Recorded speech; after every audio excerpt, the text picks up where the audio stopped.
I'd have to say Aro is one of my favorite characters. I think he's a favorite character to a lot of people. Oh, that's nice. I'm There's still, a lot of twisted people out there. Yeah, right? Myself included. Yeah. And I guess you too, if you took on the role, right? Yeah, I guess. So I'm still haunted by that really diabolic laugh that you bring to the character. Can you set up the scene and explain where that came from? Well, it was my favorite scene in this film was when Aro meets little Renesmee. And I've always thought that the biggest problem for a vampire would be the boredom of living for hundreds and hundreds of years. You've sort of seen everything and done everything. So when something that you've never seen before appears, then it would be like the most extraordinary thing. So a combination of that, the delight of something so new and unusual like this child, but also I love the fact that Aro is someone who seems so in control, and and his voice is so gentle and soft and everything's controlled.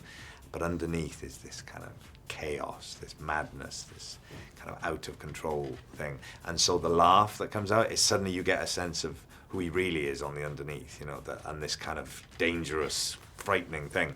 So I tried to go for that. But the laugh was something that happened in New Moon, I think. I can't remember what it was that did it, but I laughed this one time and it came out kind of crazy. And so, and I think someone told me that they downloaded it as their ringtone for their cell phone.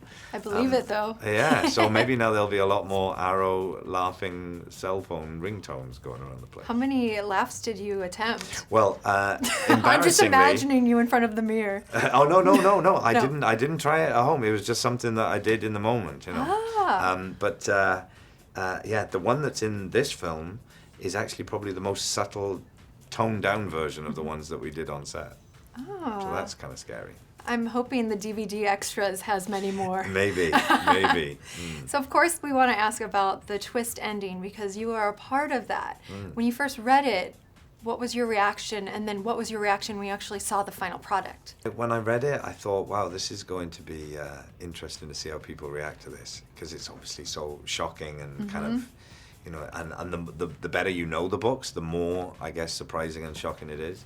And then when I watched it, I thought it really does what I thought it was going to do. Now I'm just looking forward to seeing it with an audience, and hearing the reactions. If you were in the screening last night, you would have loved it. Really? I mean, people were going insane. I bet, yeah. Absolutely insane. Yeah. Now, can you tell me a little bit about the vampire transformation? Did that help you get into character? How did it change from New Moon to Breaking Dawn Part 2? You look very nice in wigs, I must say. Thank you very much. Very nice. Thank you. Yes.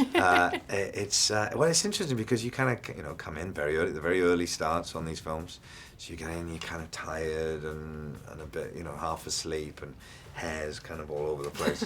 And you're sitting there in the mirror, and you're there for quite a while, and then slowly the character kind of emerges, and the wig goes on and the makeup, and I think we sort of played around with the paleness makeup through the different films. So there was always, I think, a description that Stephanie had in the books that they have sort of like almost onion-like skin, like the Volturi, because they're so old. So trying to get that kind of quality was, we have a different makeup to like the Cullens, for instance, where our skin has a slight shine to it, I suppose, like a sort of crispy effect to it. And then, of course, the last thing that goes in is the red eyes, which I'm very relieved I will never have to wear again. Because again, the Volturi have to make, everyone else just has the pupil, contact lenses to change the color of that, but we had to change the whites of our eyes as well to make them look more old. And so they're like the size of half a golf ball going into your eyes. And that's pretty rough. So, but once they were in, the kind of discomfort of it is balanced by how great it looks. And you know that every time you turn around and look at someone, they go, oh, because it was quite scary. So that always helped, yeah. And then walking out of the makeup trailer with the full look on, and then the costume as well, it does most of the work for you, to be honest. So beautiful. We're the same temperature now.